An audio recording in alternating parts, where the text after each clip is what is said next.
बता दें, जब भी जीन पियाजे महोदय का नाम दिखे, जब भी आप संज्ञानात्मक विकास के बारे में पढ़ो, आपको 3 चीजें, और वो 3 चीजें हैं HTM। HTM से क्या हो जाता है? HTM से बन गया आपका हेड, ठीक है। T से क्या बन गया? T से बन गया आपका थिंकिंग, ठीक है। और M से बन गया आपका माइंड। क्लियर? तो ये चीज आपको पता होनी चाहिए। तो इस प्रकार से जीन पियाजे महोदय आए और जीन पियाजे महोदय ने आपके संज्ञानात्मक विकास का सिद्धांत दिया। बात क्या क्लियर हो गई यहाँ तक? 3 चीजें मैंने क्यों याद करवाया था? STM से 3 चीजें आपकी बनी हुई है, क्योंकि इन्होंने 3 बातें ही की थी। उन्होंने बच्चों के सोचने के बारे में बात किया था, जो कि आपके हेड से रिलेटेड है, माइंड से रिलेटेड है, थिंकिंग से रिलेटेड है। मतलब जो बच्चा है वो किस प्रकार से सोचता है, कहां से सोचता है, कौन कौन सी अवस्था में क्या क्या बातें सोचता है, ये सारी बातों पर इन्होंने डिस्कस किया था और अपने खुद के बच्चों पर प्रयोग किया था। भाई इतने महान वैज्ञानिक थे। बात क्या क्लियर हो रही है? तो चलिए पहुंचते हैं एकदम मुद्दे की बात पर। जैसा कि मैंने आपको बताया, जीन पियाजे मतलब सीधा सीधा हम बात करेंगे संज्ञानात्मक विकास के सिद्धांत के बारे में कि आखिर संज्ञानात्मक विकास का सिद्धांत क्या होता है और इसके बारे में अपनों क्या क्या चीजें पता होनी चाहिए। सबसे पहली बात, संज्ञानात्मक विकास किसको कहा जाता है? तो देखिए, संज्ञानात्मक विकास से तात्पर्य है बच्चों के सीखने और सूचनाओं को संसाधित करने के तरीके से। इसका सीधा सा मतलब मैंने अभी जस्ट बताया कि जब भी बेटा संज्ञानात्मक विकास पूछे तो आपको सीधा क्लियर होना चाहिए कि संज्ञानात्मक विकास बोल रहा है भाई। और संज्ञानात्मक विकास मतलब जीन पियाजे महोदय की बात हो रही है, और जीन पियाजे महोदय की बात हो रही है मतलब HTM की बात हो रही है। H फॉर हेड, अभी जस्ट हमने क्लियर किया। T फॉर थिंकिंग, अभी जस्ट हमने क्लियर किया। और M फॉर क्या हो गया? माइंड, मतलब बच्चा किस प्रकार से सोचता है, इसी बारे में चर्चा यहाँ पर किया जाएगा। अब यहाँ पर उन्होंने ठीक है ये बात तो बता दिया कि बच्चे किस प्रकार से सोचते हैं, कैसे सोचते हैं, लेकिन इन्होंने किस बेस पर ये बातें करी?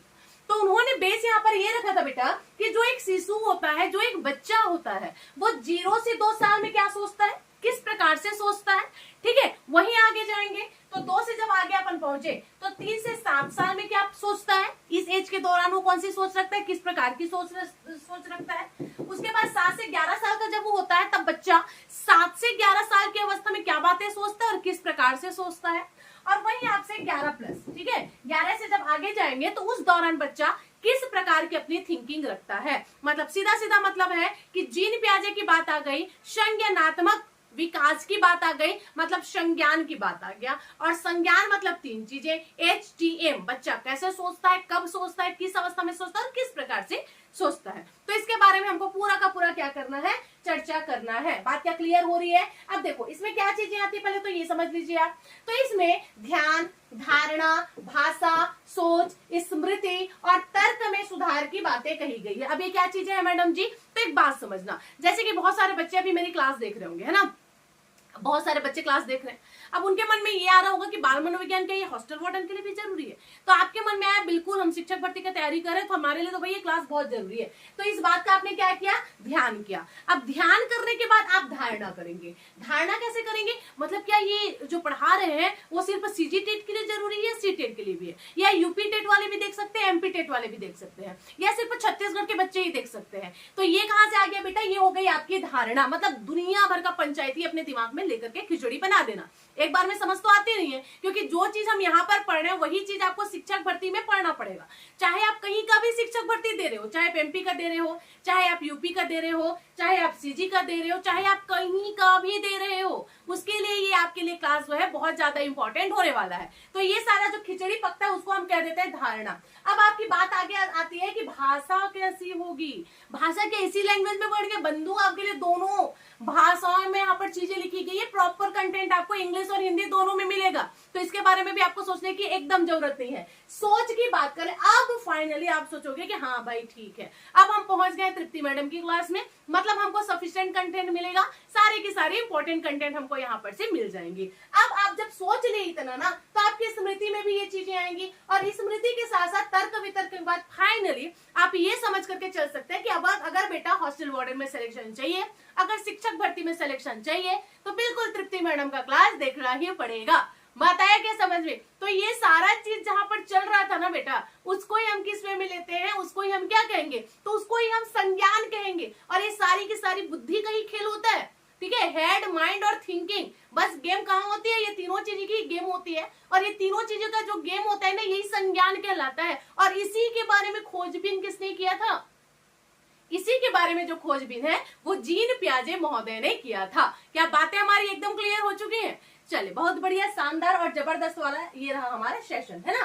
अब आगे बात करते हैं, थोड़ा सा कुछ चीजें लिखी हुई है यहाँ पे, जैसे कि एक चीज लिखा हुआ है स्कीमा। अच्छा, स्कीमा पर जाने से पहले कुछ और बातों पर चर्चा थोड़ी सी हम कर लेते हैं। एक्चुअली हुआ क्या ना, कल रात में मैं सो रही थी। जब मैं कल रात में सो रही थी ना, तो मेरे सपने में जीन पियाजे महोदय आए। ठीक है, आते रहते हैं, कोई यूनिक सा बात नहीं है, हमारे सपने में आना जाना वैसे लगा रहता है उनका। ठीक है, अब शादी वादी हो गई, सलमान खान तो आ नहीं सकता है, तो अब ऐसे बुजुर्ग लोग ही आते रहते हैं सपने में। तो कल के सपना क्या था? कल के सपने में आ गए हमारे चाचा जी। चाचा जी कौन? जीन पियाजे महोदय। अब जब चाचा जी आ गए तो चाचा जी ने कहा कि बेटा तू बहुत अच्छा काम कर रही है। मैं बोली कैसे चाचा जी? तू शिक्षक मनोविज्ञान पढ़ा रही है, तू मेरा सिद्धांत भी कल पढ़ाना, जो काम मैं नहीं कर पाया वो काम तू करना। मैं बोली बिल्कुल चाचा जी, बिल्कुल बिल्कुल करेंगे, जैसा आप आदेश दीजिए। लेकिन उन्होंने कहा कि जब तू मेरा काम करने वाला है तो तेरे को कुछ बातें मेरे बारे में पता तो होनी चाहिए ना, तभी तो तू बच्चों को कल पढ़ाएगी। मैं बोली बिल्कुल चाचा जी, सही बात है ये तो। तब अब जीन पियाजे महोदय ने अपने बारे में बताना चालू किया। उन्होंने एकदम फैक्ट की बातें बताई कि तू बच्चों को जरूर से ये चीज बताना, और तू बताएगी ना तभी क्या होगा, बच्चों को समझ में आएगा, और मेरा जो छोड़ा हुआ काम है वो तू कंप्लीट करेगी बेटा। ठीक है क्या? तो मेरे सिद्धांत को लोगों तक पहुंचाना, बच्चों तक पहुंचाना। मैं बोली बिल्कुल बिल्कुल चाचा जी, आपके छोड़े हुए काम मैं बिल्कुल कंप्लीट करूंगी, आप बस आदेश कीजिए कि करना क्या है। अब क्या था, ये सारी सपने की बातें मैं बता रही हूँ आपको ना। अब सपना में चाचा जी ने क्या कहा ना, कहानी सुनाना चालू किया। कैसे कहानी सुनाना चालू किया?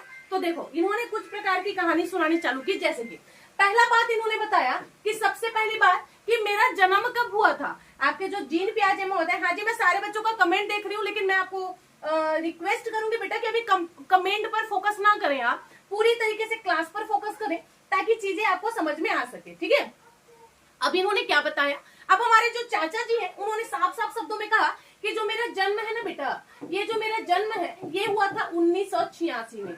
1986 में? मैंने बोला चाचा जी 1986 में, मतलब फिर तो बहुत गड़बड़ वाली बात है।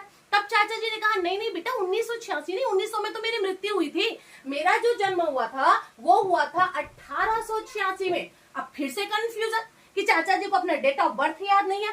तब इन्होंने फाइनली बोला कि बेटा मैं अच्छे से सोच करके तेरे को बताता हूँ कि मेरा जो जन्म हुआ था वो हुआ था 1896 में। फाइनली मैं बोली चाचा जी कंफर्म हो इस बार तो कोई दिक्कत नहीं है?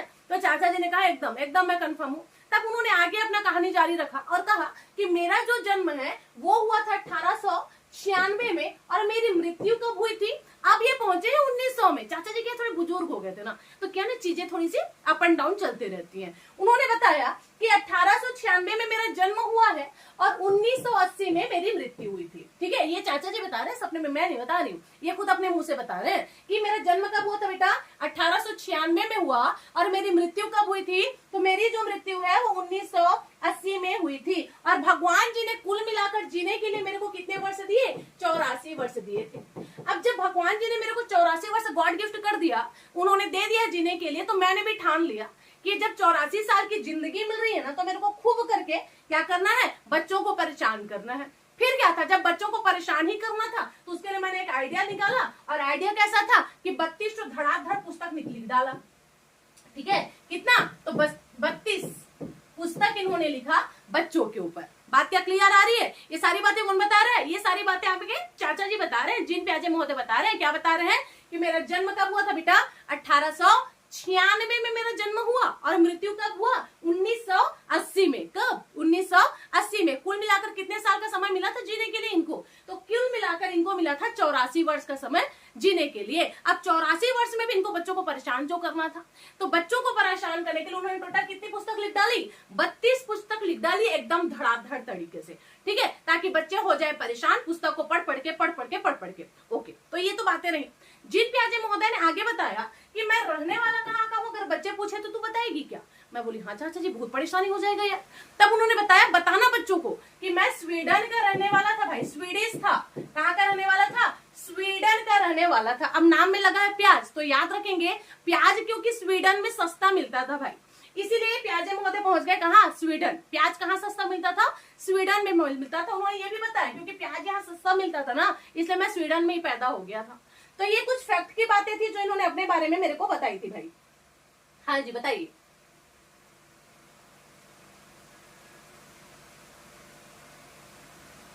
ओके, अब देखिए, अब इतनी कहानी तो उन्होंने मेरे को सुना दिया।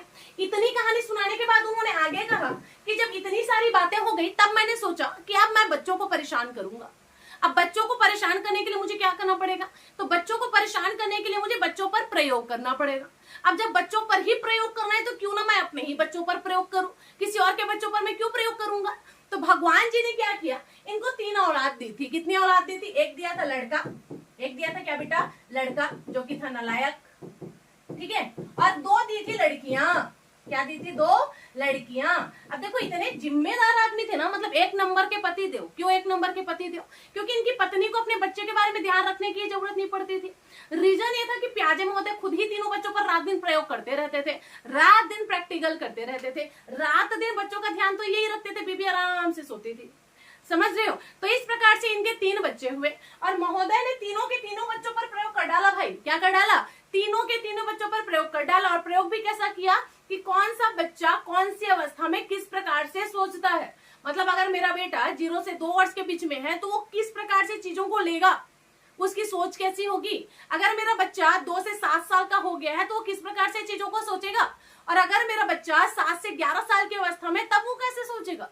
और 11 से ऊपर पहुंच गया तब फिर वो कैसे सोचेगा। मतलब पूरे टाइम ये अपने बच्चों के साथ लगे रहते थे। तो बीबी हो गई फुर्सत एकदम, पतिदेव कीजिए कीजिए सेवा कीजिए बच्चों की, मैं तो थोड़ी आराम कर लेती हूँ। तो इस प्रकार से हमारे महोदय जी बहुत ही अच्छे पतिदेव थे और बच्चों का पूरी तरीके से ये ख्याल रखा करते थे। बीबी महोदय बहुत ही आराम से रहा करती थी। तो ये कुछ फैक्ट्स बातें जो आपको पता होनी चाहिए कि जीन प्याजे का जन्म कब हुआ था, तो आप एकदम आंख बंद करके आपको याद होना चाहिए। 1896 में हुआ था। मृत्यु कब हुई थी तो आप बताएंगे 1980 में हुआ था। कितने साल तक दिए थे? 84 साल। रहने कहाँ वाले के हैं? स्वीडन के रहने वाले हैं। सिद्धांत कौन सा दिया था? संज्ञानात्मक का। किससे रिलेटेड है? बच्चों से रिलेटेड है। किस प्रकार से सोचते हैं, कौन सी अवस्था में किस प्रकार से सोचते हैं, ये सारी बातें किस पर प्रयोग किया? अपने ही बच्चों पर प्रयोग किया। ठीक है, अब ये सारी बातें महोदय ने हमको क्या बताई? सपने में बताया। अब मैंने बोला कि चाचा जी ये तो रही आपकी बात मां, अब थोड़ा सा बताओ अंदर की बातें जो कि मैं बच्चों को बता सकूं, जो कि उनके काम आ सके। तो चाचा जी ने कहा यार तू तो होशियार बहुत है। बोली वो तो हूँ, गॉड गिफ्टेड है। जो अंदर की बातें तू पूछ रही ना बेटा, उसके लिए दिमाग की जरूरत है। मैंने बोला बहुत है चाचा जी, आप बस बोलना चालू करो। भगवान ने एकदम भर भर के दिमाग दिया हुआ है, आप बस बोलना चालू करो कि शुरू कहां से करें और खत्म कहां से करें। फिर क्या था, चाचा जी शुरू हो गए और जैसे ही चाचा जी शुरू हो गए सबसे पहले हम पहुंच गए स्कीमा पर। अब चाचा जी ने कहा कि ले अब तेरे पास दिमाग बहुत है और तू सुनना चाहता है तो सबसे पहले सुन स्कीमा। मैंने बोला स्कीमा, ये तो हमारे यहाँ गाली होता है। चाचा जी ने कहा चुप बदतमीज, इसकी माँ के आगे गाली होता है। मैं तो इसकी माँ बोल रहा हूँ ना, क्या बोल रहा हूँ मैं? इसकी माँ बोल रहा हूँ। तब उन्होंने बोलना चालू किया कि मैं बात कर रहा हूँ इसकी माँ का, इसकी माँ का नहीं इसकी माँ का। ठीक है, कितनी टाइम हो गई है मैडम जी क्लास स्टार्ट हुए? बेटा क्लास स्टार्ट हुए 15 मिनट हो गया और जितने बच्चे लाइव जुड़ते जा रहे हैं सेशन को यार लाइक करते जाओगे तो मेरे को अच्छा लगेगा, शेयर कर दोगे तो और भी जबरदस्त वाला मजा आ जाएगा। ठीक है, चलिए अब आ गए अपन स्कीमा की तरफ। और चाचा जी से गाली खाने के बाद मैं एकदम सीरियस हो गई और एकदम सीरियस होकर के मैं चुपचाप बैठ गई बिल्कुल पढ़ने के लिए। ठीक है, अब हम पहुंच गए स्कीमा की तरफ। तब उन्होंने बताया आखिर स्कीमा है क्या चीज। तो उन्होंने बहुत बड़ा शब्द यूज किया क्योंकि मनोवैज्ञानिक जो ठहरे। अब बड़े बड़े शब्दों को जब मैंने तोड़ा ना तो तोड़ने के बाद में मेरे पास एक थ्योरी निकल करके आई स्कीमा की। वो थ्योरी ये थी कि जो भी व्यक्ति पहली बार किसी चीज को देखता है उसका जो इमेज है ना वो आपके आंख में बस जाता है। स्कीमा का मतलब समझ में आया ना कि बंदा पहली बार जिस किसी भी व्यक्ति को देखता है और अगर उसको पता चल गया कि इसका नाम ये है, हाँ, तो वो लाइफ टाइम के लिए उसके माइंड में सेट हो जाएगा। समझ रहे हो? और यही घटना क्या कहलाती है, इसी को हम स्कीमा के नाम से जानते हैं। बात क्या क्लियर हो रही है हमारी? अब देखिए, पियाजे ने स्कीमा को बुद्धिमान व्यवहार का बुनियादी निर्माण खंड ज्ञान को व्यवस्थित करने का एक रूप का है। मैंने बोला था ना, इतना लंबा चौड़ा शब्द इन्होंने यूज किया था कि मेरी बुद्धि में कुछ नहीं घुसा, तुम्हारी बुद्धि में काहे के लिए घुसेगा। तो फिलहाल के लिए तुम लोग ये समझो कि स्कीमा किसको कहा जाता है बेटा, कि फर्स्ट टाइम जब भी हम किसी व्यक्ति को देखते हैं, अगर मान लीजिए मैं पहली बार किसी व्यक्ति से मिल रही हूँ, फॉर एग्जाम्पल मेरे हस्बैंड के कोई फ्रेंड है, अब अपन पार्टी वार्टी में गए थे, उस बंदे को मैंने आज तक जिंदगी में कभी नहीं देखा, मैं पहली बार उसको पार्टी में देख रही हूँ।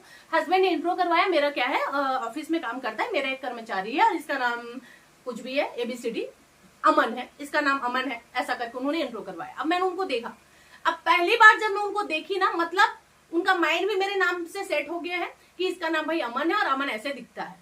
ये स्कीमा है। अब वो लाइफ टाइम के लिए मेरे आंख में, मेरे इमेज में बना रहेगा। क्लियर हुआ क्या? तो स्कीमा क्या होता है समझ में आया अपने को? तो यह जो सीन होता है बेटा, इसी को स्कीमा कहा जाता है। बोले स्कीमा क्लियर हुआ कि नहीं?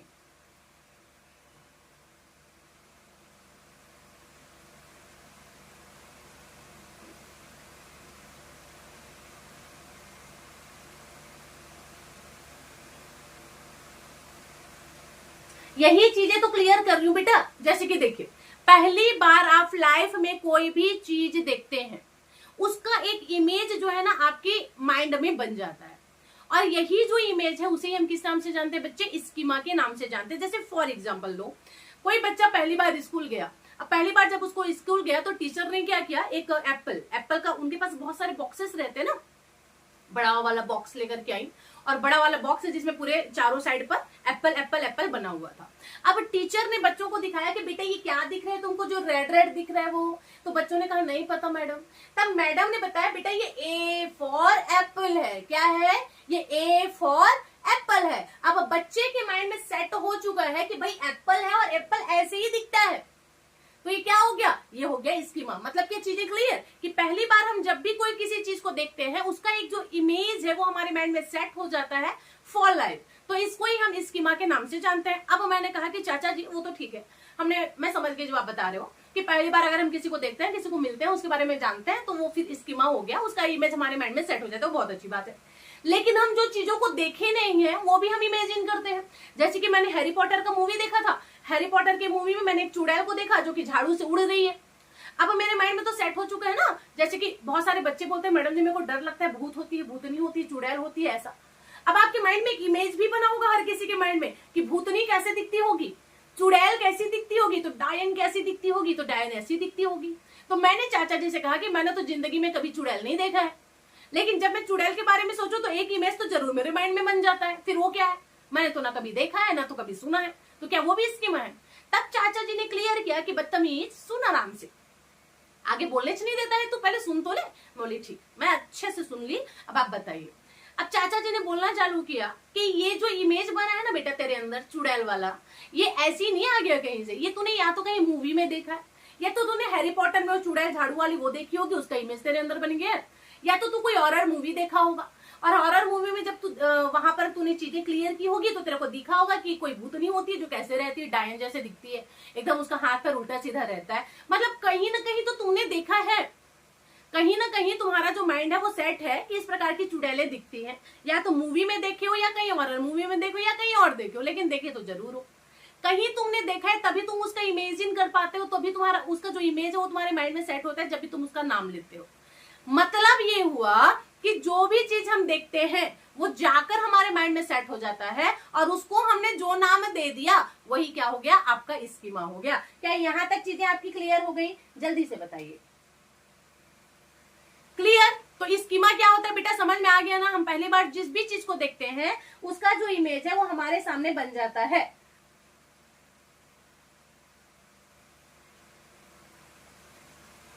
चीजें क्लियर? बहुत सुंदर। तो स्कीमा हमको कोई दिक्कत नहीं होना चाहिए। दुनिया भर का जो चाचा जी वर्ड बताया ना उसको छोड़ दो, मारो गोली। अब आगे बात करते हैं। यहाँ पर देखो एक चीज लिखा हुआ है, आपके लिए क्वेश्चन है। मेरे इस क्लास का आज का मतलब तरीका ही ये रहेगा कि मैं आपको एक एक टॉपिक क्लियर करवाऊंगी, और उस टॉपिक से नीचे एक क्वेश्चन भी आपका रहेगा जो आपको बताना है। ठीक है? अब क्वेश्चन आपको दिख नहीं रहा होगा अगर, तो मैं क्लियर कर देती हूँ। प्रश्न बोल रहा है कि स्कीमा का मतलब क्या होता है। ठीक है? स्कीमा किसको कहते हैं? तो आपके ऑप्शंस हैं, खंडन क्रिया विधि को आप स्कीमा कहोगे। ठीक? दूसरा है आपका अधिगम विधि को क्या आप स्कीमा कहोगे। तीसरा है आपका लंबे समय के याददाश्त में सूचना के संगठित पैकेट्स का एकत्रित होना, क्या यह स्कीमा कहलाएगा। और चौथा है शारीरिक प्रतिवाद को क्या आप स्कीमा कहोगे। जल्दी आंसर करो, फास्ट, लंबा दौड़ना है। ABCD तीनों ऑप्शंस मैंने बता दिए, किसके साथ जाना चाहेंगे।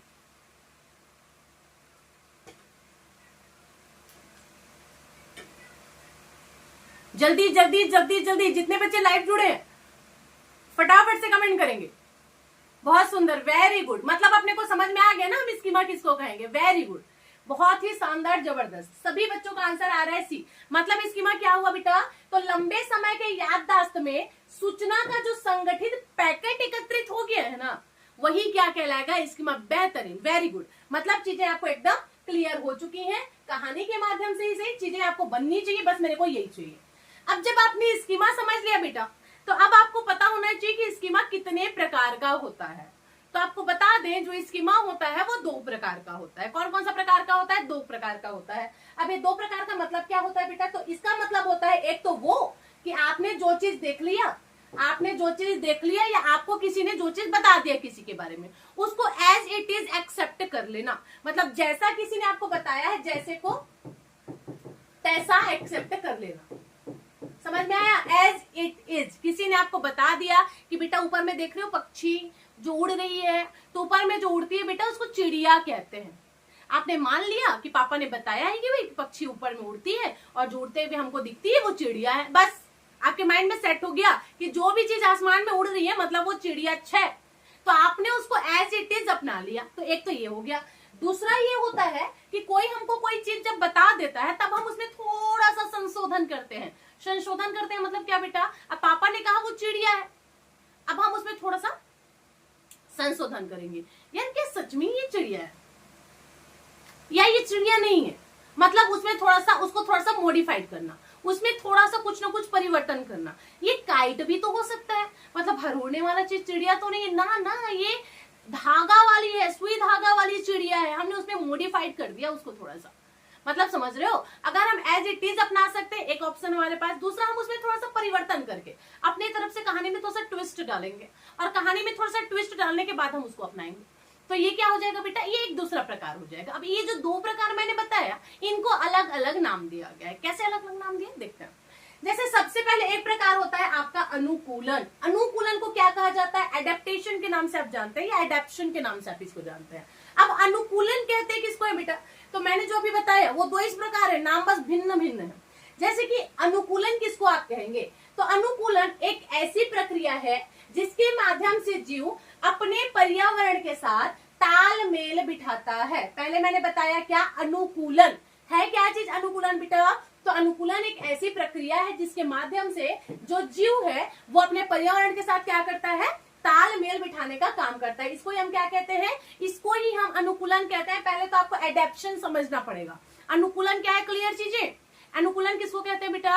अनुकूलन उसको कहते हैं जिसमें जो जीव है वो पर्यावरण के साथ क्या करता है? तालमेल बिठाता है। क्लियर हमारी चीजें? बहुत बढ़िया। अब देखो, अनुकूलन की जब बात आ गई तब अब आपको इसके आगे समझना पड़ेगा कि अनुकूलन जो है 2 प्रकार का होता है। जो मैंने अभी जस्ट एग्जांपल आपको बताया था, अनुकूलन 2 प्रकार का होता है। कैसे 2 प्रकार का होता है? तो एक होता है आपका आत्मसात्करण। क्या होता है बेटा? एक होता है आत्मसात्करण और एक होता है आपका समायोजन। एक इसकी बातें कर रही हूं मैं, अनुकूलन की बात कर रही हूँ। पर्यावरण के साथ तालमेल बिठाना है ना, तो पर्यावरण के साथ तालमेल बिठाने के लिए 2 ही ऑप्शन है। या तो पर्यावरण जो बोल रहा है उसको सुन लो, चुपचाप मान लो, उसी को मैंने बोला एज इट इज एक्सेप्ट कर लेना। और दूसरा क्या है कि उसमें थोड़ा सा कचर पचर करो, थोड़ा सा तर्क वितर्क करो, थोड़ा सा उसको मॉडिफाई करो और उसके बाद थोड़ा सा परिवर्तन करके अपने अकॉर्डिंग उसको बना लो। ये हो गया समायोजन। तो 2 चीजें अनुकूलन करना है हमको, पर्यावरण के साथ मिलना है, मेल मिलाप करना है, तालमेल बिठाना है, उसको हमने कहा अनुकूलन। और अनुकूलन करने के 2 तरीके, या तो चुपचाप जैसा है वैसे अपना लो, या उसको थोड़ा सा मॉडिफाई करके अपनाओ। चुपचाप जैसे को तैसा अपना लो, उसी को हम क्या कहते हैं? आत्मसात्कार। ए फॉर आत्मसात्कार, ए फॉर जैसे को तैसे को अपना लेना। ठीक है। और एक होता है समायोजन, उसमें थोड़ा सा समायोजित करोगे, कहानी ट्विस्ट करोगे, तर्क वितर्क जोड़ोगे, तो ये हो जाएगा आपका समायोजन। समझ में आई बात क्या? तो 2 बातें मैंने बताया। अनुकूलन 2 प्रकार का होता है। एक होता है आत्मसात्कार, मतलब जैसा बोल दिया वैसा आत्मा ने मान लिया, तो हो गया आत्मसात्कार। समायोजन मतलब समाना, कुछ कुछ उसमें समवाना, कुछ कुछ उसमें समायोजित करना, थोड़ा बहुत उसमें मॉडिफाई करना, तो यह क्या कहलाता है बेटा? समायोजन कहलाता है। क्लियर हो गई ना चीजें? बहुत आराम से समझ में आ गया। अब देखो लिखा क्या है। आत्मसात्कार किसको कहेंगे? तो आत्मसात्करण बोलते हैं हम इसको। यह उस प्रक्रिया को कहा जाता है जिसमें मौजूद योजनाओं या संरचनाओं के क्षेत्र में नई वस्तु को, घटनाओं को समझना या शामिल किया जाता है। ये हमारे प्याजे महोदय ने, चाचा जी ने मेरे को ऐसे बताया था सपने में।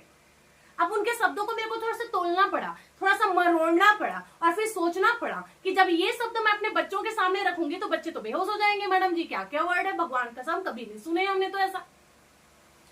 तो मेरे बच्चों के लिए थोड़ा सा सोचना पड़ा मेरे को। मैं बोली इन शब्दों को ना थोड़ा सा सरल भाषा में कन्वर्ट कर दिया जाए, और थोड़ा सा क्योंकि सरल भाषा में कन्वर्ट करना था इसलिए इसके सामने मैंने आपके लिए लाया हुआ है।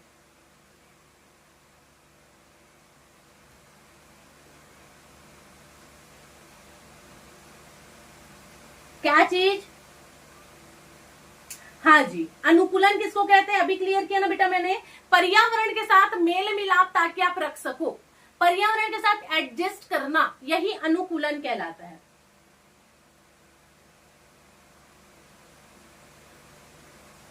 समायोजन मतलब कुछ चेंज करके स्वीकार करना, कुछ मॉडिफाई करके स्वीकार करना। देखो अब आत्मसात्कार में थोड़ा सा और चीज देखना, ठीक है। आत्मसात्कार में मतलब जैसे यहाँ पे लिखा हुआ है कि वह प्रक्रिया है जो क्या करता है, मौजूदा योजना या संरचना के क्षेत्र में नई वस्तुओं और घटनाओं को समझाकर शामिल किया जाता है। जैसे कि मान लो, एक बार समझना है ना, मैं आपको आत्मसात्कार को थोड़ा अच्छे से समझाती हूँ। अगर ये अच्छे से समझ में आ गया मतलब आपको डेफिनेशन भी इसकी बहुत अच्छे से समझ में आ जाएगी। डेफिनेशन से कोई लेना देना नहीं है, आपको ये मुद्दा समझ में आना चाहिए। अगर ये कॉन्सेप्ट समझ में आ गया मतलब आप इसके क्वेश्चंस कर लेंगे। जैसे कि मैंने आपको शुरू में दिखाया, जैसे कोई छोटा सा बच्चा है, छोटे से बच्चे को मैंने बताया कि बेटा ये क्या है, ये एक बॉल है। मैंने बोला बेटा ये एक बॉल है, ठीक है। अब बच्चे के माइंड में सेट हो चुका है कि वे आकृति जो इस प्रकार से दिखती है वो क्या होता है, वह बॉल होता है। अब उसको स्कीमा समझ में आ गया, उसके इमेज एक बन गया, उसके माइंड में एक स्कीमा बन चुका है कि बॉल कैसा होता है, बॉल ऐसा दिखता है, इतना बड़ा एक होता है जिसको हम बॉल कहते हैं, ठीक। अब कुछ टाइम बाद मैंने उसको क्या समझाया, हाँ जी एप्लीकेशन से जितने बच्चे जुड़े हुए हैं बेटा, ये क्लास रिकॉर्डेड ही रहेगा और 1 साल के लिए पूरा आपका ये वीडियो, ठीक है, आपके एप्लीकेशन में एकदम सेव जोन में रहेगा ये, ठीक। चलिए देखिए, अब मैंने एक बच्चे को पहले तो बताया था कि ये बॉल है, बच्चे के माइंड में सेट हो चुका है कि ये बॉल है।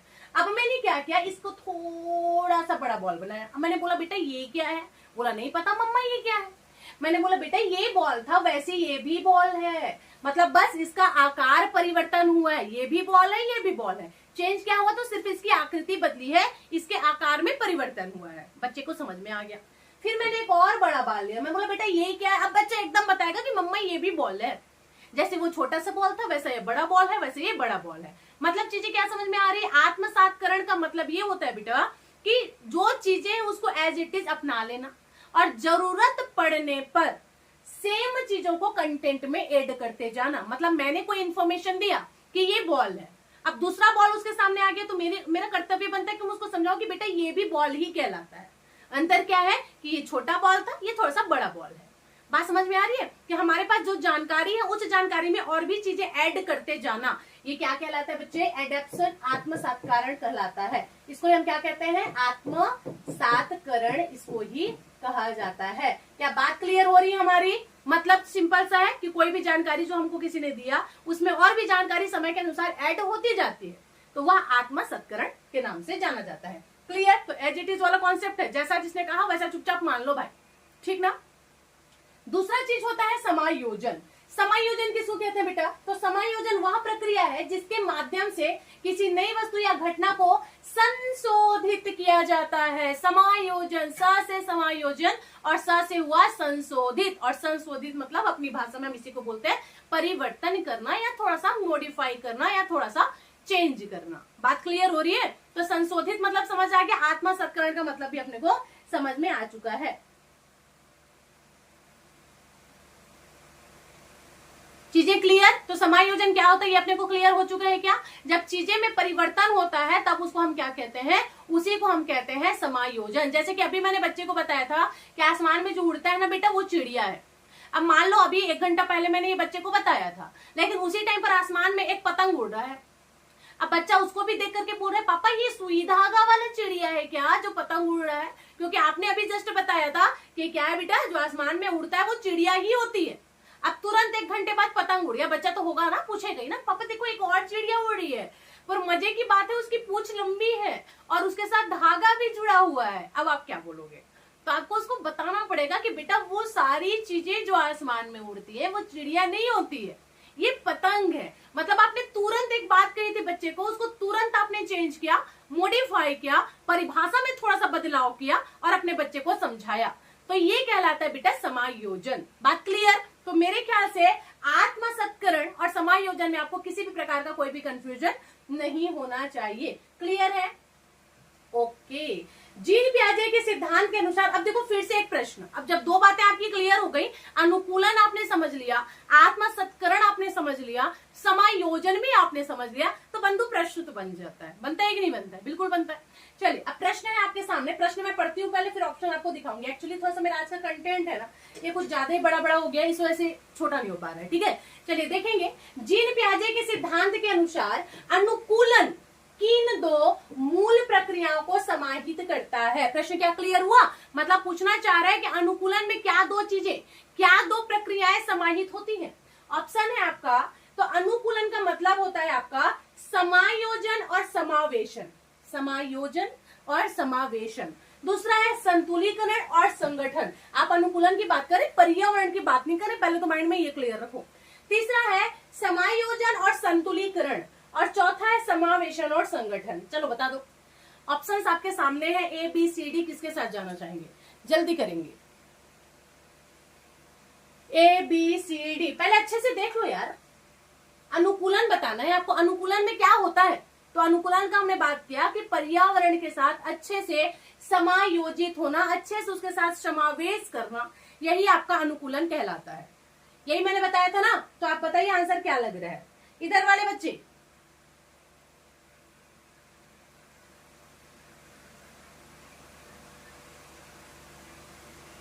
चीजें क्लियर? तो बहुत सुंदर। तो क्या हो जाएगा इसका सही आंसर? इसका सही आंसर हो जाएगा बेटा ए। अनुकूलन में क्या क्या चीजें होती हैं? तो अनुकूलन में दो चीजें होती हैं, एक तो आपका समायोजन होता है, एक तो क्या होता है आपका समायोजन होता है कि पूरी तरीके से चीजें आपको क्लियर हो जाएंगी, और एक होता है आपका समावेशन। समावेशन मतलब इसको आप शुद्ध भाषा में समझ सकते हो, धोखा हो जाना। जैसे कि पापा ने चिड़िया बोला था, तो पतंग को भी आप चिड़िया ही बोल रहे हो, तो एक प्रकार का धोखा हो गया ना। समायोजन तो आप समझ चुके हैं कि चीजों को समझ जाना, जो बताया जा रहा है या तो एज इट इज एक्सेप्ट कीजिए, या तो उसको थोड़ा सा मॉडिफाई करके कीजिए। तो यह आपका समायोजन हो गया। समावेशन मतलब होता है बेटा धोखा हो जाना, हमारे ही परिभाषा में हम ही फंस जाते हैं, तो यह समावेशन कहलाता है। जैसे कि मैंने तो भाई चिड़िया के बारे में बताया था, पर बच्चा फंस गया पतंग को लेकर के। क्लियर है चीजें? तो ए आपका एकदम सही आंसर हो जाएगा। मेरे ख्याल से यहाँ तक चीजें एकदम क्लियर होती आपकी चल रही है। एक और प्रश्न आपके लिए एकदम ताजा ताजा, सुंदर सुंदर, जबरदस्त टाइप का और आया हुआ प्रश्न है, जो कि आपके एग्जाम में पूछा जाता है।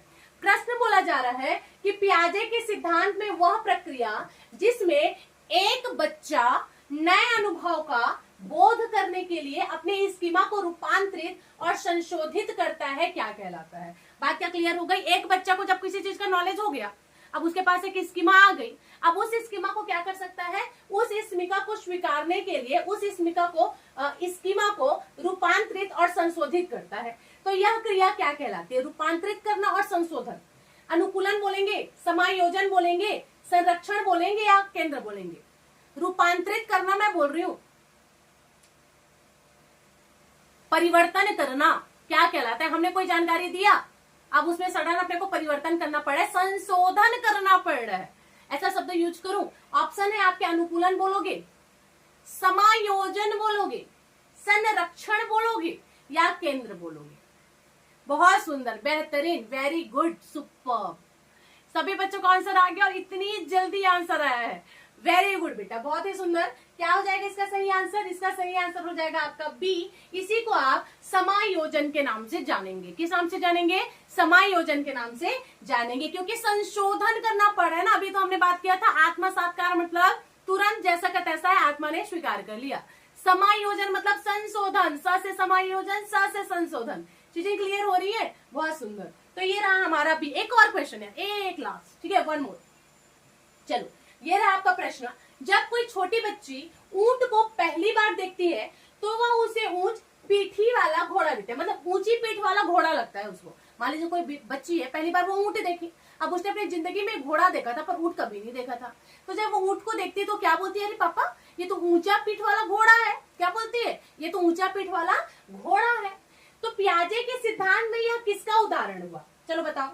धोखा हो गया बच्ची को, ठीक है, ऊंट को घोड़ा समझ रही है, और धोखा के लिए जीन पियाजे ने कौन सा शब्द बताया था बंधु? बता दो। संरक्षण, केंद्रीकरण, जीववाद या समावेश? ए बी सी डी आपके सामने है, बताइए जल्दी से किसके साथ जाना चाहेंगे?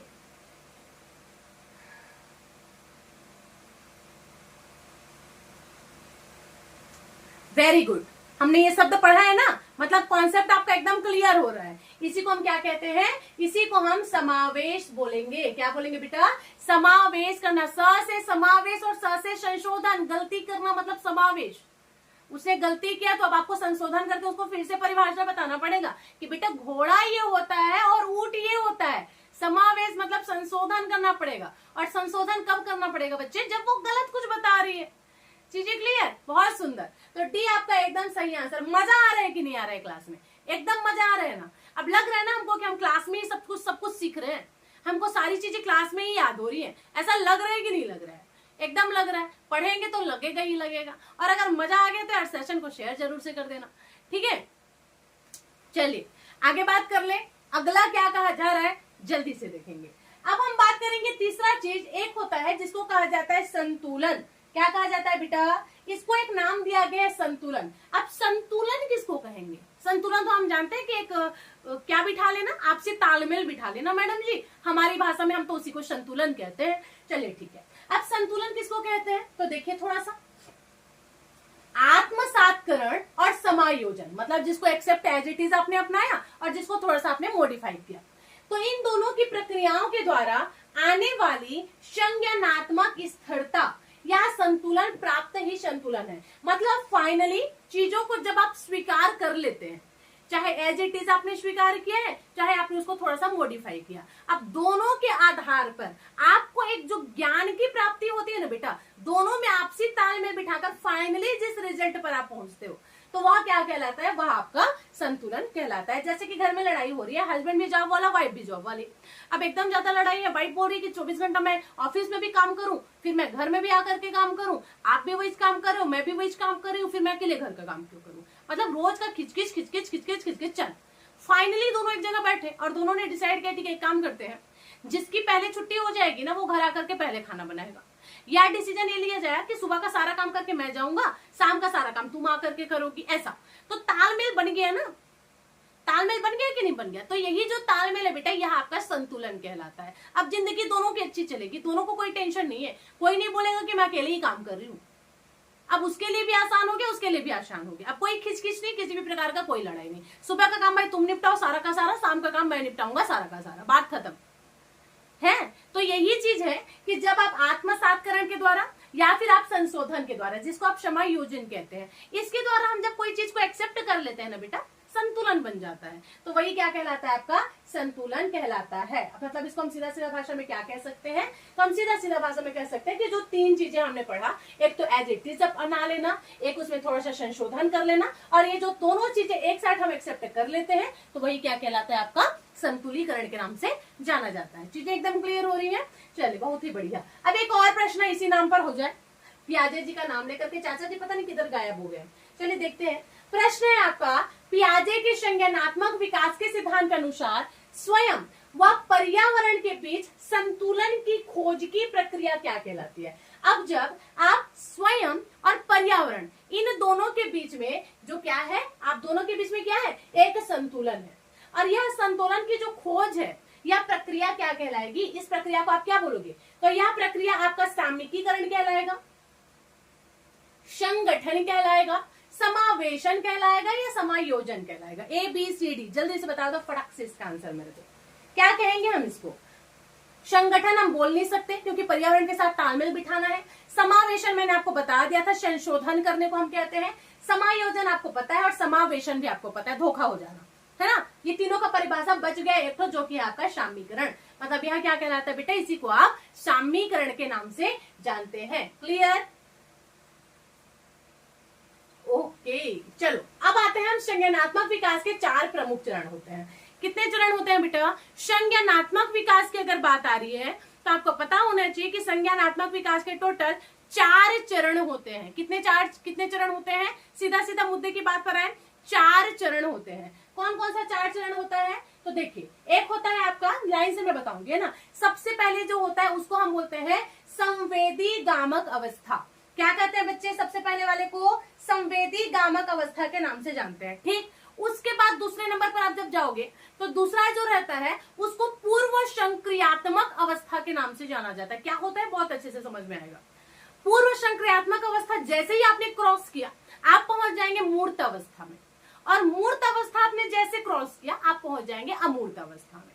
बात क्या क्लियर आ रही है? मैंने पहले क्या बताया? सबसे पहले मैंने बताया संवेदी गामक अवस्था। अब ये संवेदी गामक अवस्था क्या होता है बच्चे? तो देखिए, सबसे पहली बात यह जो अवस्था है इसका टाइमिंग पीरियड होता है 0 से 2 वर्ष का। 0 से 2 वर्ष तक का जो समय होता है इसको हम क्या कहते हैं? शैशवावस्था कहते हैं। पियाजे जी के अनुसार इसको ही संवेदी गामक अवस्था के नाम से जाना जाता है। अब इस संवेदी गामक अवस्था, इसके बारे में आपको क्या पता होना चाहिए? तो देखेंगे इस अवस्था के दौरान 2 वर्ष तक के बच्चे अपनी इंद्रियों के माध्यम से सीखते हैं। कैसे सीखते हैं बेटा? अपनी इंद्रियों के माध्यम से। संवेदी गामक अवस्था नाम से क्लियर है, सेंस से सीखते हैं। किससे सीखते हैं बेटा? स से संवेदी और स से सेंस, याद रख लो। संवेदी गामक अवस्था मतलब इस एज का जो बच्चा होता है वो अपने इंद्रियों के माध्यम से चीजों को फील करके सीखता है। नहीं समझ में आया? इसका सीधा सा मतलब ये है कि कोई छोटा सा बच्चा है, जैसे मान लीजिए उसको आप बार बार किसी चीज के लिए मना करो, बेटा ऐसा नहीं करो, बेटा ऐसा नहीं करो, बेटा ऐसा नहीं करो, बेटा ऐसा नहीं करो, उसको नहीं समझ में आ रहा है। अब एक टाइम के बाद वो बच्चा क्या करेगा? मान लो दौड़ते दौड़ते दौड़ते जा रहा है, या चलते चलते, या पैर के बल जैसे भी, या गर्म पानी वहां पे रखा हुआ है। अब गर्म पानी में जाकर के मान लो वो अपना हाथ डुबा दिया, गर्म का एहसास हो गया उसको, हाथ जल गया उसका, दोबारा छुएगा नहीं वो कभी। ठंडा पानी भी रखा रहेगा ना तब भी उसको देख करके डर लगेगा, ये गर्म पानी है, वही गर्म पानी है जिसमें मैं जल गया था। बात आ रहा है समझ में? मतलब सीधा ऐसा है कि इस अवस्था में जो बच्चा है वो आपकी बात नहीं सुनेगा जब तक कि वो अपने इंद्रियों के माध्यम से चीजों को फील ना कर ले। बात समझ में आया? गर्म पानी छूने के लिए आप उसको 20 बार मना करोगे उसको नहीं समझ में आएगा, लेकिन एक बार अगर उसका हाथ जल गया मतलब वो दोबारा जिंदगी में कभी नहीं जाएगा वापस से। तो यह क्या कहलाता है बेटा? यह आपका संवेदी बालक का जो संवेदी गामक अवस्था के नाम से हम इसको जानते हैं। एज मैंने क्या बताया? 0 से 2 वर्ष तक की इसकी आयु होती है। चीजें क्लियर? यह जो समय है संवेदी गामक अवस्था के नाम से जाना जाता है। ये अपने वातावरण और चीजें इनसे कैसे संबंधित है इसके बारे में सीखते हैं। मतलब संवेदी गामक अवस्था में क्या होता है? तो जो बच्चा है वो अपने वातावरण और चीजें इनसे किस प्रकार से संबंध कैसे रख रहे हैं आपस में, इसको ही किस नाम से जाना जाता है? इसको ही आपका संवेदी गामक अवस्था के नाम से जाना जाता है।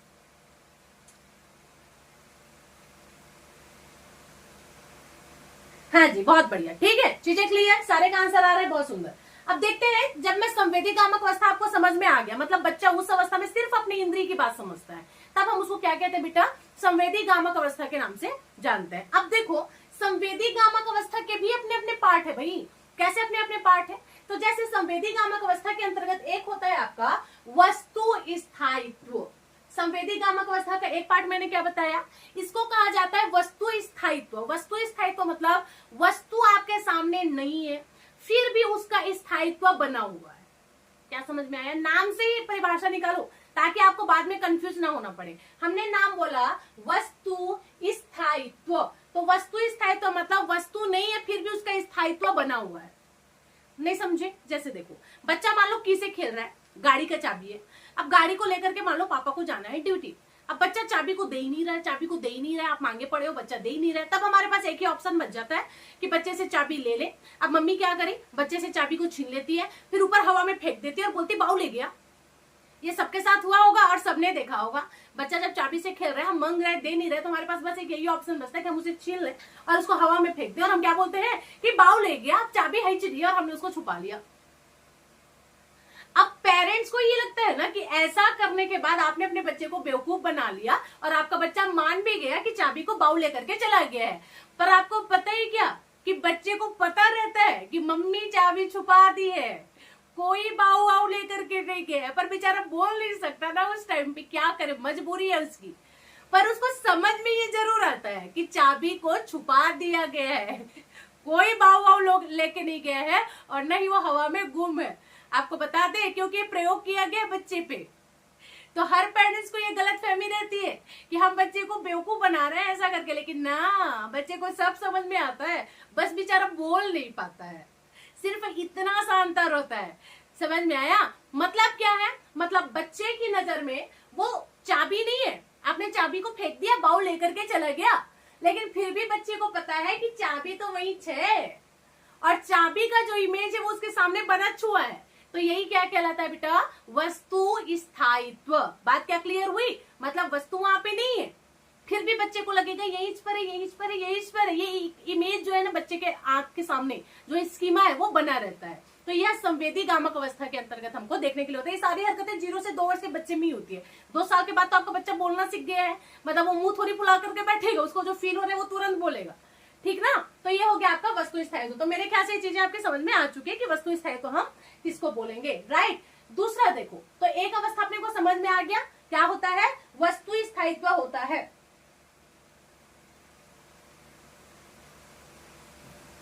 दूसरा, अरे यार दूसरा कहां गया,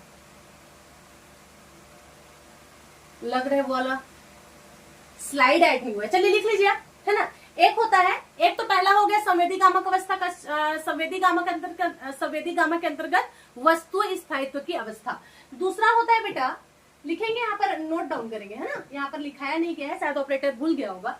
लक्ष्य निर्धारित अवस्था, क्या होता है, लक्ष्य निर्धारित, आप खुद से लिख लेंगे, है ना, कॉपी पेन लेकर के बैठे होंगे। यहाँ पर दूसरा पॉइंट डालिए, संवेदी गामक अवस्था के अंतर्गत पहला हो गया हमारा कौन सा, वस्तु स्थायित्व अवस्था, और दूसरा होता है आपका लक्ष्य निर्देशित व्यवहार के नाम से भी जानते हैं, या लक्ष्य निर्धारित के नाम से भी जानते हैं। निर्धारित से अच्छा निर्देशित यूज करोगे ज्यादा अच्छा लगेगा, ठीक है। लक्ष्य निर्देशित, निर्देशित व्यवहार कहा जाता है, ठीक है। अब लक्ष्य निर्देशित व्यवहार क्या होता है, लक्ष्य निर्देशित व्यवहार का मतलब होता है कि बच्चा चाहे कितना भी व्यस्त रहे, उसका जो इंटेंशन है वो अपने टारगेट पे रहता है। मतलब क्या, मतलब सिंपल सा है कि बच्चा मान लो काफी टाइम से खेल रहा है, मस्त उसका पेट वेट भरा है, तो बच्चा बहुत टाइम से आपके साथ खेलेगा, ट्वाइस में खेलेगा, जैसे खिलाओगे वैसे खेलेगा। लेकिन जैसे ही बच्चे को भूख लगनी चालू हुई, अब उसको सब तरफ उसका क्या दिखेगा, दूध का बॉटल नजर आएगा, ठीक है, सब तरफ उसको दूध का बॉटल ही दिखेगा। अब जैसे वो ढूंढ रहा है अपने नजर में, जैसे उसको दिखा कि मेरा दूध का बोतल वहां पे ड्रॉ पर रखा हुआ है, हाँ तो बस चाहे वो कहीं पर भी रहे, दौड़ता दौड़ता दौड़ता दौड़ता फिर घुटने के बल पर आएगा और उसको उसका दूध का बोतल चाहिए। मतलब वो चाहे कितना भी बिजी है लेकिन अपने लक्ष्य की तरफ वो बढ़ेगा। जस्ट एक और एग्जांपल आप ले सकते हैं, जैसे छोटा सा बच्चा है, किसी के साथ भी खेल रहा है, चाहे किसी के भी साथ खेल रहा है, लेकिन दूर से अगर वो अपनी मम्मी को आते देख लिया, मतलब समझ रहे हो, अचानक से उसके फेस पे एक स्माइल आ जाती है, वो भी 32 फीट वाली, 36 फीट वाली, ठीक है, और मम्मी को देखकर ऐसे चहकते हैं जैसे बरसों से मिल रहे हैं अपन, बरसों बाद मैं अपनी मम्मी से मिल रही हूँ, समझ रहे हो, ये बच्चे की फीलिंग होती है। तो यही अवस्था क्या कहलाता है बेटा, इसको हम लक्ष्य निर्देशित व्यवहार के नाम से जानते हैं। बात क्या क्लियर हो गया। तो दो अवस्था हमने पढ़ लिया भाई, संवेदी गामक के अंदर पहला एक था वस्तु का स्थायित्व है, और दूसरा क्या है, लक्ष्य निर्धारित या लक्ष्य निर्देशित व्यवहार हम इसको कहेंगे। बात क्लियर हो गई क्या, आगे बढ़ जाए। तो ये था संवेदी गामक अवस्था। दूसरा होता है बेटा पूर्व संक्रियात्मक अवस्था। मैंने बताया आपको दो अवस्था के बारे में हमारा हो गया। संज्ञानात्मक अवस्था के अंतर्गत दो अवस्था हमने जाना। पहला अवस्था था जो 0 से 2 वर्ष का था, जिसको हमने कहा संवेदी गामक अवस्था। अब जो दूसरा अवस्था होता है बेटा, इसको कहा जाता है पूर्व संक्रियात्मक अवस्था। पूर्व संक्रियात्मक अवस्था किसको कहते हैं, मतलब आप पूरी तरीके से संक्रिय नहीं हुए हो, अभी आप संक्रिय होने के पहले की अवस्था की बात कर रहे हो। तो पूर्व संक्रियात्मक अवस्था, इसके बारे में हम बात कर रहे हैं। तो इसके अंतर्गत हमको कुछ बातें करनी होती है।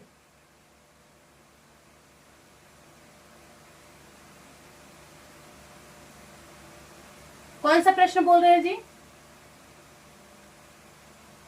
हाँ, संवेदी गामक अवस्था के अंतर्गत ही बताई हूं बेटा। एक हो गया आपका वस्तु स्थायित्व, और इसी में आपको दूसरा ऐड करके लिखना है लक्ष्य निर्धारित या लक्ष्य निर्देशित व्यवहार। ठीक है,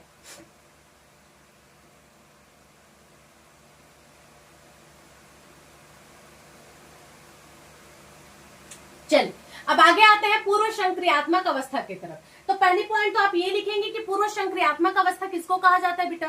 तो जो पूर्व संक्रियात्मक अवस्था रहता है, इसको आप 2 से 7 वर्ष की आयु तक की अवस्था को कहते हैं। एक बात तो आपकी एक क्लियर हो जानी चाहिए, किसको कहा जाता है, तो याद रखेंगे इसको आप पूर्व संक्रियात्मक अवस्था को आप किस नाम से जानते हैं। तो यह जो है आपका 2 से 7 वर्ष की आयु है। कौन सी आयु है, 2 से 7 वर्ष की आयु है। अब इसके अंतर्गत कुछ कुछ चीजें हमको देखने के लिए मिलेगा। जैसे पूर्व संक्रियात्मक अवस्था के अंतर्गत आत्म केंद्रवाद, यह गुण अपने को देखने के लिए मिलेगा। 1 मिनट का समय देंगे।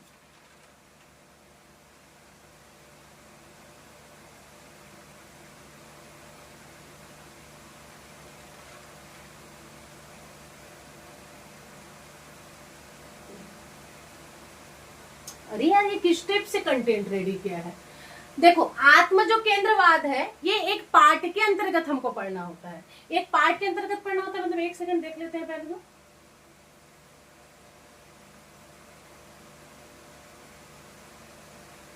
तभी तो मैं बोलूं ना, ये वाला जो पॉइंट है ना ये जबरदस्ती कैड हो गया, ठीक है। ये मतलब नीचे पढ़ना ही है हमको। फिलहाल हम यहाँ पर देख रहे थे वस्तु स्थायित्व के बारे में।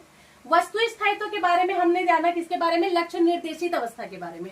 अब लक्ष्य निर्देशित अवस्था के बारे में ये क्वेश्चन आपके लिए रखा गया है, ठीक है। इस क्वेश्चन का आंसर आपको देना है, वो दोनों जान गए आप उसके बाद। तो चलिए प्रश्न आपके सामने है, उसके बाद हम पहुंचेंगे दूसरे अवस्था की तरफ। प्रश्न बोल रहा है जीन पियाजे के अनुसार यद्यपि कोई चीज दिखाई नहीं दे रही है ना, जीन पियाजे के अनुसार मान लो कोई चीज दिखाई नहीं दे रही है फिर भी वह अस्तित्व में है, तो यह अवस्था क्या कहलाएगी, कोई चीज दिख नहीं रहा है लेकिन फिर भी उसका अस्तित्व है, वो वस्तु है, तो यह अवस्था क्या कहलाएगा बेटा।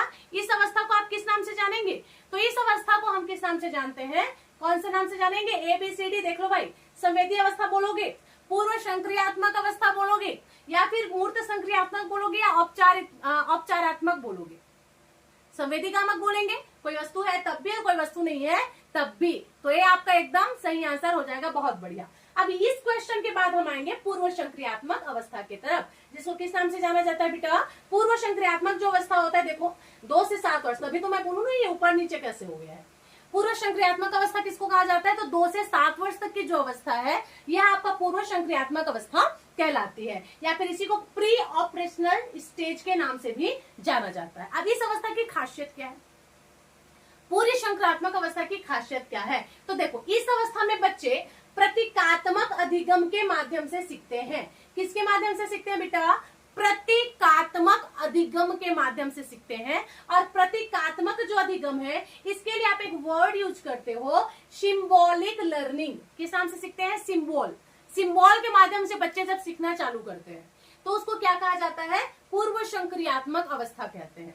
क्या मैंने समझाया अभी, पूर्व संक्रियात्मक अवस्था मतलब क्या, तो पूर्व संक्रियात्मक अवस्था की खासियत यह है कि इस अवस्था में जो बच्चे हैं ना वो प्रतीकात्मक अधिगम मतलब सिंबल के माध्यम से चीजों को सीखते हैं, और सिंबल के माध्यम से जहाँ चीजों को सीखी जाती है उसे क्या कहा जाता है, पूर्व संक्रियात्मक अवस्था के नाम से जाना जाता है।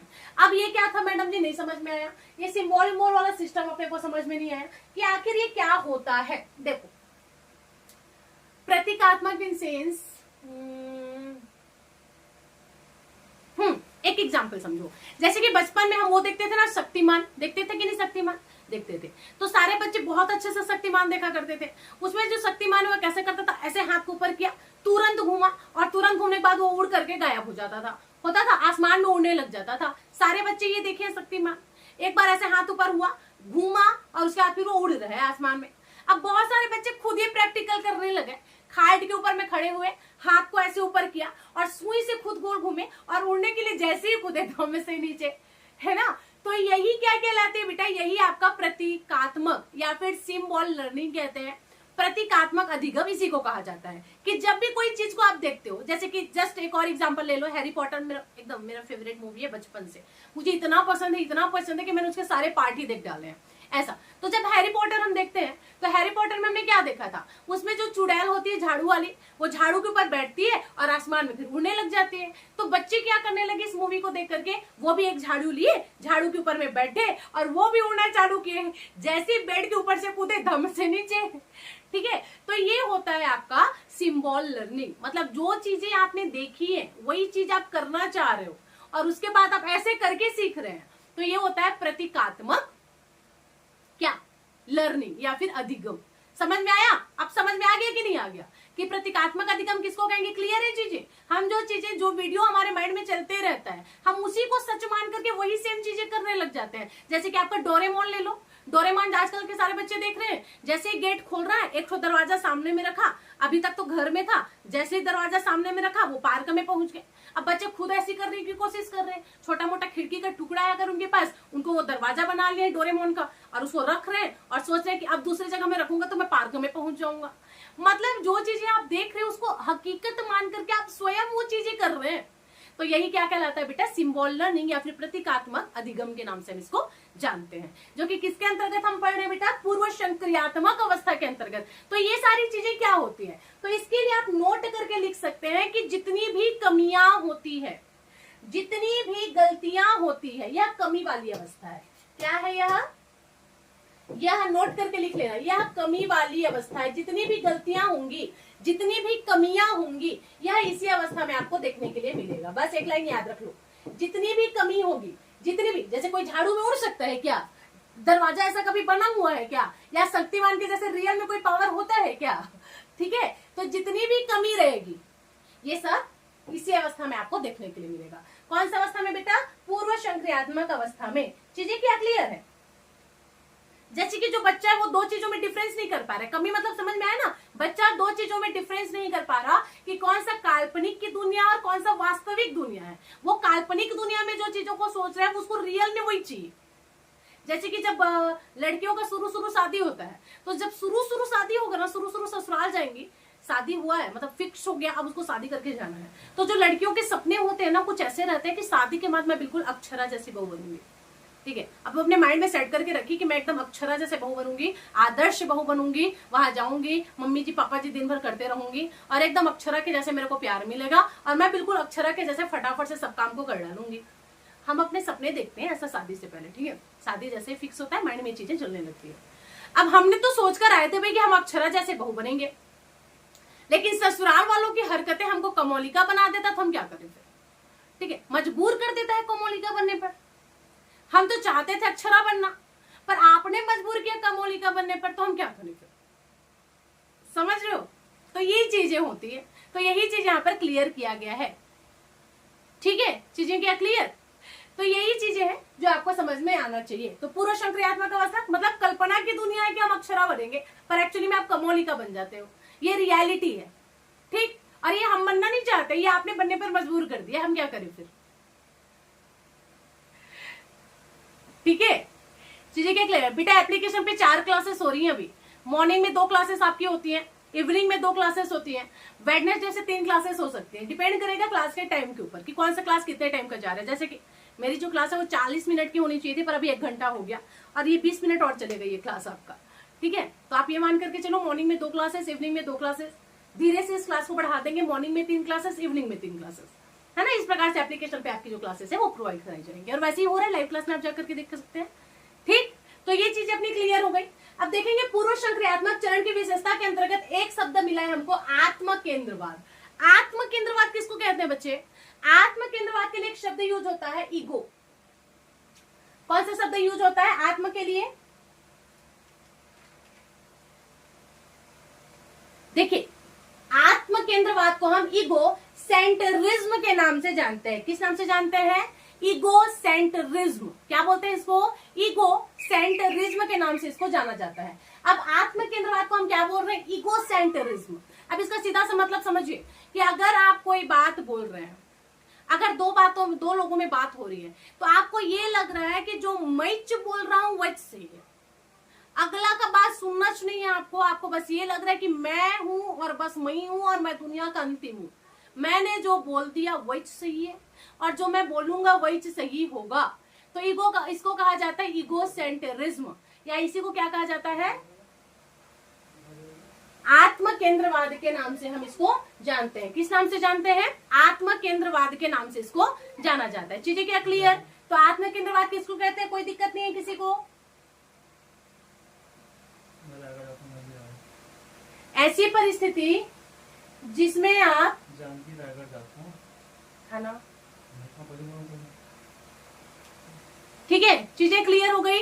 ईगो सेंटरिज्म किसको कहा जाता है? तो इसी को आप आत्म केंद्रवाद के नाम से जानते हैं। मतलब सिंपल से परिभाषा मैंने आपको बता दिया कि 2 लोगों में चाहे बहस हो चाहे 4 लोगों में बहस हो, आपका बस एक बात है कि मैं सही है और मैं सही, मैं जो बोल रहा हूं वही सही है। जैसे इसे एग्जाम्पल लो, बच्चे ने देखा सूर्य को, ठीक है, बच्चे ने देखा एक सूर्य को देखा बच्चे ने, अब वो बच्चा उस सूरज को ऑरेंज समझने लग गया। ठीक है, अब मम्मी उसको बता रही कि बेटा वो ऑरेंज नहीं है, वो सन है ना, वो क्या है? सन है। लेकिन बच्चा जिद पे है, नहीं मम्मा वो ऑरेंज कलर का है, मतलब वो ऑरेंज है, मेरे टीचर ने बताया है भाई कि ऑरेंज ऑरेंज कलर का होता है और ऑरेंज वैसे ही रहता है। तो ये क्या है?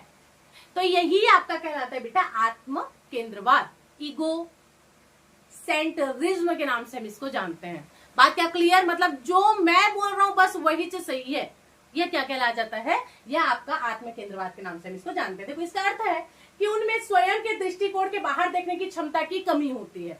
यह एक कमी है ना, ये कोई विशेषता नहीं है, ये कोई आपकी क्वालिटी नहीं है, कोई मैं तारीफ नहीं कर रही हूँ। अगर कोई बंदा ऐसा है तो जिसको ऐसा लगता है कि मैं से सही हूं, मतलब ये कोई गुण नहीं है, आपका कोई हैबिट नहीं है, अच्छी आदत नहीं है, यह एक कमी है। और यह कौन सी कमी है बेटा, कि आपके अंदर स्वयं के दृष्टिकोण के बाहर देखने की क्षमता नहीं है। आप दूसरे के दृष्टिकोण से देखना ही नहीं चाहते हैं चीजों को, आपके अंदर क्षमता ही नहीं कि आप समझो।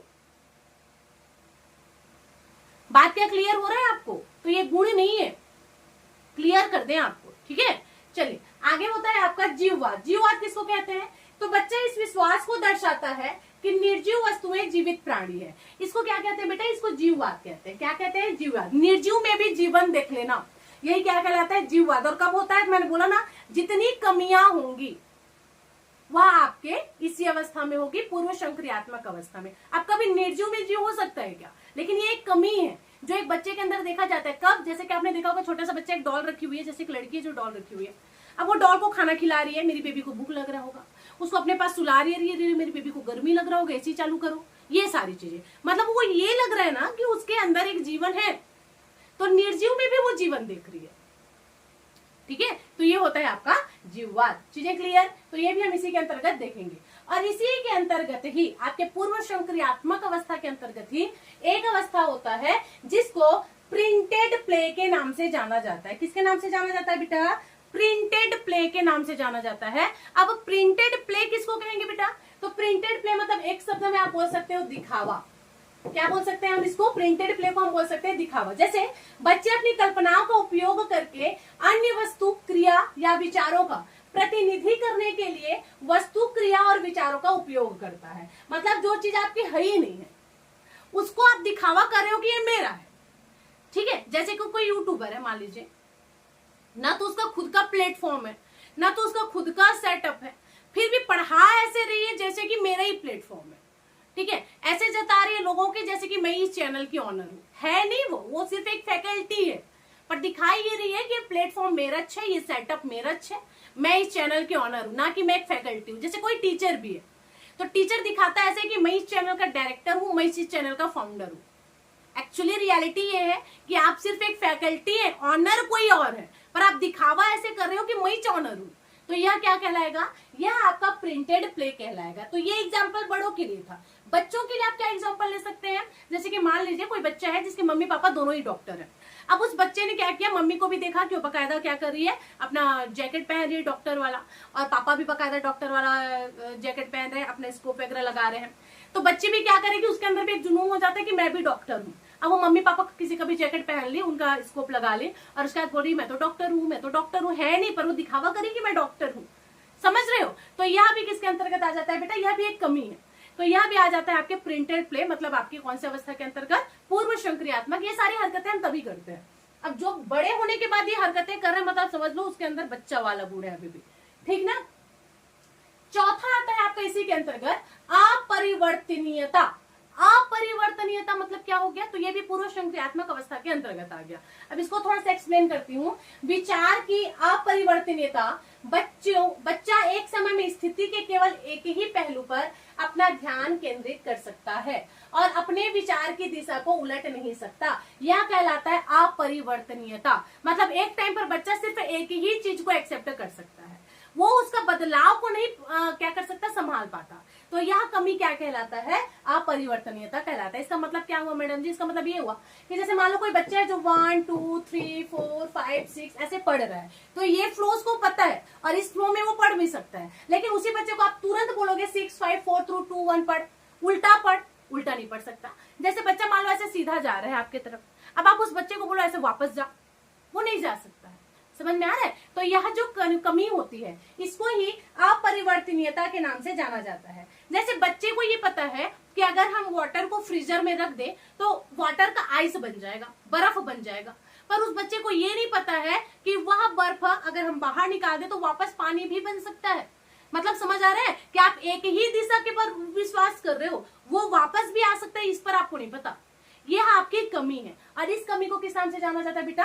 अपरिवर्तनीयता के नाम से जाना जाता है। बात क्या क्लियर? तो ये चारों प्रकार अपने को क्लियर हो गया। हम किसके अंतर्गत देख रहे हैं? संवेदी गामा के अंतर्गत 2 प्रकार हमने देखा था, पूर्व संक्रियात्मक के अंतर्गत हमने 4 प्रकार देख लिए। कॉन्सेप्ट एकदम माइंड में आपका सेट हो चुका है, एक बार रिवाइज कीजिएगा, चीजें आपके माइंड में एकदम सेट हो जाएगी। ठीक है, चलिए एक प्रश्न लास्ट है, इसके बाद फिर करेंगे क्लास को आप। इसके अगले पेज में हमको देखना पड़ेगा मूर्त संक्रियात्मक अवस्था, मतलब एक बच गया आपका मूर्त संक्रियात्मक अवस्था और एक बच गया आपका अमूर्त संक्रियात्मक अवस्था। ये दोनों हम देखेंगे कल की क्लास में। ठीक है, चलिए देख लेते हैं क्या कहा जा रहा है। पियाजे के सिद्धांत के अनुसार एक बच्चा जो उत्क्रमणीय सोच की क्षमता विकसित नहीं कर सकता है वह किस अवस्था से संबंधित है? बताइए जल्दी से। वह पियाजे के अनुसार एक बच्चा जो उत्क्रमणीय सोच की क्षमता को विकसित नहीं कर सकता, उत्क्रमणीय मतलब समझ गए ना कि जो बर्फ है, जो पानी है वो बर्फ बन सकता है पर बर्फ वापस पानी नहीं बन सकता, ये सोच उसके अंदर विकसित नहीं होती है, तो इसको आप क्या कहते हैं? तो संवेदी पेशीय पूर्व संक्रियात्मक के अंतर्गत, मूर्त संक्रियात्मक या फिर अमूर्त संक्रियात्मक, तो क्या हो जाएगा इसका सही आंसर? तो इसका जो आंसर है सभी बच्चे कमेंट करके देंगे यूट्यूब में। इसी के साथ करूंगी क्लास को ऑफ। अगर क्लास मजा आ गया एकदम शानदार जबरदस्त तरीके से, सेशन को जरूर से लाइक कर देंगे, कमेंट करके अपना फीडबैक जरूर देंगे बेटा क्लास आपको कैसा लगा है। ईमानदारी से शेयर करो ताकि सभी बच्चों तक ये क्लासेस पहुंच सके। रट्टा रट्टा वाला कोई कॉन्सेप्ट नहीं है, एक एक कॉन्सेप्ट मेरी क्लास में आपके माइंड में ले जाकर के सीधा सेट करवाया जाएगा ताकि रटने की जरूरत एकदम ना पड़े। अभी तक बच्चे कंफ्यूज रहे होंगे कि 0 से 2 वर्ष को तो शिशु अवस्था के नाम से जाना जाता है, फिर संवेदी किसको कह दिए और कैसे कह दिए। अब क्लियर हो चुका होगा कि जीन पियाजे के अनुसार 0 से 2 वर्ष तक की जो अवस्था उसको संवेदी गामक कहा जाता है ना। 2 से 7 वर्ष की अवस्था पूर्व संक्रियात्मक, 7 से 11 अमूर्त और उसके आगे का अमूर्त आपका कहलाएगा, जो हम कल की क्लास में पढ़ेंगे। इसी के साथ करूंगे क्लास को आप। मिलते हैं कल वाली क्लास में। Thank you so much for watching. Thank you everyone.